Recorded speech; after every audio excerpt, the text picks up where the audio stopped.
o que vocês consideram uma alocação ideal pensando no futuro, né? Para chegar na liberdade financeira. Tanto, queria que vocês falassem assim, não precisa dar o percentual certinho, mas o que vocês fariam, por exemplo, pensando, tô investindo para daqui a 10 anos tá me aposentando através do meu patrimônio. O que não pode faltar? Posso falar da minha alocação estrutural que eu acho que pode ajudá-la. Assim, tirar da reserva de emergência, que cada um sabe o tamanho da sua. Eu gosto de ser de pelo menos 3 vezes o custo mensal, mas se você tiver muita instabilidade, ela pode chegar a 12. Eu faria o quê? Eu pegaria 30% desse patrimônio e colocaria em bolsa. Se você está começando, começa com 5, 10, vai sentindo mais, almeje um dia ter 30%. Deixaria ali uns 40% eu gosto muito dos fundos multimercados, eu vou falar de uma carteira de fundos de investimento, tá? Porque é a minha especialidade. Faria a parte de bolsa via fundos de ações, então esses 30%, pegaria uns 40%, colocaria em fundos multimercados muito bons. Daria fundo para tudo? Eu invisto só via fundo, então eu vou falar o que eu faço. Mas também não sou, eu falo que escolher entre investir via fundos ou investir diretamente é como você escolher fazer o próprio churrasco ou contratar um churrasqueiro. Cada um sabe o que é melhor pra você. Eu gosto de delegar, tem gente que não gosta. Eu adoro acordar e pensar, nossa, tem uma galera. Luiz Stuberg tá trabalhando pra mim, o Rogério Xavier tá lá em Londres trabalhando pra mim. E o Maurício Bittencourt. Bruno Perini está trabalhando pra mim. Bom, sábia, bem sábia.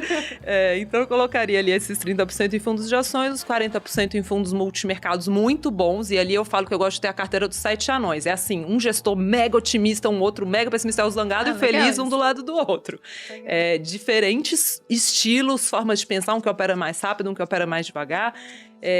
Aí eu coloco 5 a 7,5% em ouro e dólar, só que hoje eu faço a parte dolarizada via as carteiras de fundos de ações e multimercados. Mas para quem está começando, compra um fundo cambial, um fundo de ouro dolarizado e põe esses 7,5% ali. E o resto, aí eu uso fundo de crédito, que aí vai virar uma parte de renda fixa, mas eu gosto de fundo de crédito, não gosto desse fundo de crédito bobinho, D0, D1, que rende 105 CDI, não. Aí já tem que ser uma coisa mais sofisticada, esses fundos que historicamente dão 110, 115 CDI pra cima. Cara que vai ver debênture, CRI, CRA, pra isso. Mas, e você, Thiago? Como é que ficaria a sua alocação? Você tem sua alocação pública, né? Eu tenho minha alocação pública. Mas eu sei que você tem mais 1 ou 2 bilhões investidos de outras formas, né? Não dá pra mostrar tudo lá, né, cara? Não dá pra mostrar tudo lá. Assim, de uma forma simplificada, eu gosto muito do conceito de sobrevivência no mercado. Matematicamente falando, você é premiado pela sobrevivência no mercado, né? Então, se você tem 100 mil reais e perde 50%, você tem 50 mil. Para 50 mil virar 100 mil, você precisa render 100%.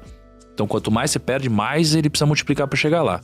Então, eu me inspiro muito numa história que tem na Bíblia, que é a história de Noé, né? Em que tem um grande dilúvio, ele monta a arca, e a arca de Noé, né? Então, qual que é a metáfora aqui? É que a sua carteira de investimentos seja uma arca, né? Seja a arca de Noé, para te ajudar a passar pelos grandes dilúvios, as grandes crises. E aí você, cara, vai se dar bem, né? Nas retomadas é perder pouco e depois se recuperar bem junto com o mercado. E para mim, uma arca, ela é construída em cima de 4 pilares, né?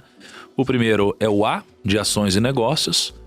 Se você olhar para Forbes, todos, sem exceção, nenhuma enriqueceram com negócios. Ou são herdeiros de alguém que enriqueceu com negócios. Segundo é o R. O R é o R de real estate, né? Real estate, compre terras porque Deus não fará mais delas. Para mim faz sentido, é uma grande defesa contra a inflação. Em terceiro é o C de caixa, né? Assim, para mim faz sentido você ter a opcionalidade de ser o vendedor de lenços durante uma crise e ter o benefício de dormir tranquilo.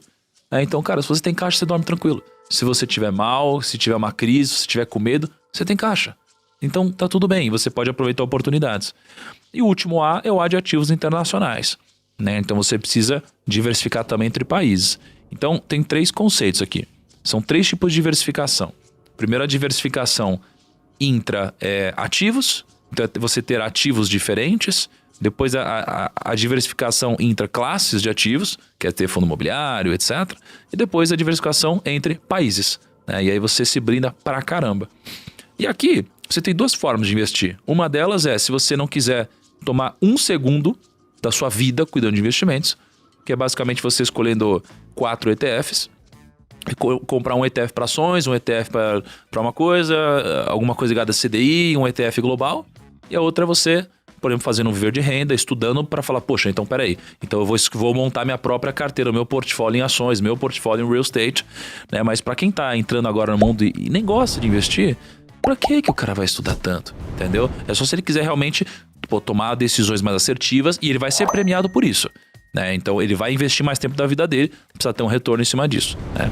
Então pra mim é Arca, e que você sabe que o Perini quer mudar meu método, né? Eu ia falar que ele já foi disruptado. Ele quer chamar de Barca. Bitcoin. Porque ele quer Bota o dedo do Bitcoin cara. na frente ali. E eu tava com isso na cabeça que eu esqueci de falar. Eu falo pra ter pelo menos 1% em cripto, mano. Mas assim, no último A de ativos internacionais, eu considero... Poderia botar lá, né? Não, mas eu já coloco lá. Eu coloco lá Bitcoin, eu coloco ativos exóticos, qualquer outra coisa que você queira colocar que com o tempo possa disruptar o mercado que a gente conhece hoje, entendeu? Não, acho muito interessante isso. Se for pegar a alocação que eu acho bem bacana, assim, eu gosto sempre de usar aquela ideia do Taleb. Eu sei que a Luciana também gosta, o Thiago também, que ele fala da estratégia barbell, né? Eu tenho que ter uma ponta da carteira em algo muito seguro, como, por exemplo, títulos públicos americanos. Você pega aqueles títulos de curto prazo lá. Aquilo é o que tem de mais seguro no mundo, porque você está comprando dívida do país que é dono da máquina de imprimir o dinheiro global, que é o dólar. Isso pode mudar um dia? Pode, mas é bem complicado que isso venha a mudar, pelo menos no curto prazo. E na outra ponta, você pode arriscar. Você pode pegar coisas muito mais voláteis, que provavelmente sofrerão bastante numa eventual crise, como o Bitcoin sofreu no ano passado, e como está sofrendo nesse momento, né, com uma queda aí de 50% desde que bateu suas máximas. Só que esse negócio, ele vai cair no máximo, como você disse, Luciana, 100%. Do chão não passa, né? Se o Bitcoin chegar a zero, ninguém vai bater na minha casa lá e falar, não, você tem que vender o seu sofá para, sei lá, arcar com dívidas do Satoshi Nakamoto, que a gente nem sabe quem é. Isso não vai acontecer. Então só cai até 100%. Agora, o quanto que ele pode subir, né? Pensa nas pessoas que compraram esse negócio lá atrás quando não valia quase nada. Tanto. Vamos deixar claro. Então isso pode subir muito. Acaba que, quando tiver um pequeno percentual nessa classe de ativos muito volátil, aquilo se multiplicar por várias vezes, aquilo te garante uma rentabilidade fora de série, como foi o que aconteceu no nosso caso. Só que eu também concordo com vocês. Eu me considero um onívoro do mercado financeiro. Não dá pra eu falar, não investe nisso. Eu invisto em quase todas as opções que a gente tem em termos de classes de ativos, né? Tanto pensando aqui no país quanto lá fora. Porque muita gente fala, não. Até acontece isso com o day trade também, né? O pessoal foca muito nos vencedores e esquece, né? O Taleb fala que o cemitério dos perdedores é silencioso. Então eles falam, pra quem investir lá fora, tem o caso aqui, você tem, não sei, o Barsi, por exemplo, ele investe só no Brasil e ficou bilionário. Aí você tem ou poucos caras que ficaram bilionários investindo só aqui, enquanto um monte de pessoas ficam mais pobres justamente por investir só aqui. Então tem que ter alocação internacional, tem que ter de tudo numa carteira, porque eu acho que se a carteira ela tá toda subindo ou caindo ao mesmo tempo, tem algo errado.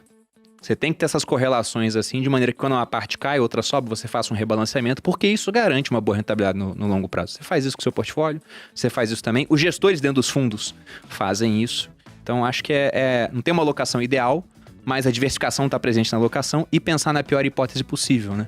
Tem até o chamado efeito Noé, que ele trata disso. Tá todo mundo fazendo as coisas lá, de repente vem uma grande catástrofe e quem fica vivo?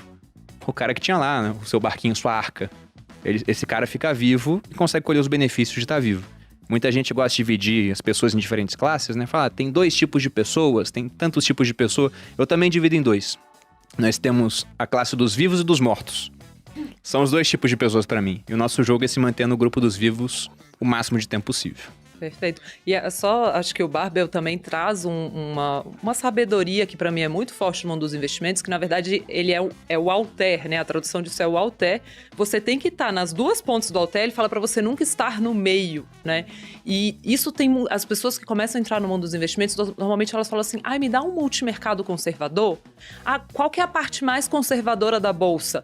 E quando você tenta ficar conservador no risco, você costuma pagar muito caro por aquilo. Porque os fundos, por exemplo, são caros, operar no mercado, em geral, tem custos. Então, em vez de fazer isso, eu falo... Sabe, a minha mãe comprava muito aquele suco Maguari quando eu era criança, né? Que você mistura... Deve ser horrível isso, né, Malu? Não sei. É horrível, Jesus. Não consumo. Mas era uma delícia na época. E quando ela comprava aquele suco concentrado... Eu não falaria tão mal, porque a Maguari é um dos patrocinadores master dos sócios, né?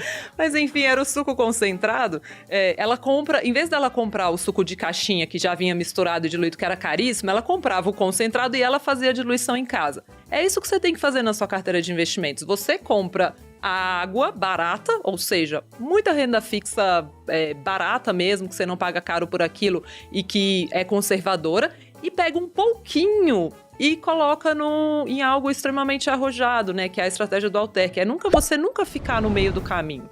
E eu só queria trazer, eu sempre falo do David Swensen, da mesma forma que você cita os seus filósofos, não posso deixar de falar dele ainda que ele faleceu esse ano, e é uma grande referência de alocação de fundos do mundo. Ele dá 3 conselhos para você construir um portfólio de longo prazo que eu acho muito valiosos e muito simples. Uma é viés para ações, então ele fala para uma carteira ter retorno interessante de longo prazo, ela tem que ter um viés de bolsa, ela tem que ter um percentual minimamente relevante em bolsa. Aquilo que o Thiago falou de donos de negócios, né? De donos de negócios. O outro é diversificação de verdade, que a gente falou muito aqui. E o terceiro é se preocupe com a economia de impostos, que a gente também falou aqui, que para mim leva muito, inclusive, para pensar em incluir produto previdenciário nos seus investimentos. Então, viés para ações, diversificação de verdade e economia de impostos. Se levar essas 3 coisas em questão quando você estiver montando seu portfólio, a chance de você ter sucesso no longo prazo é muito alta.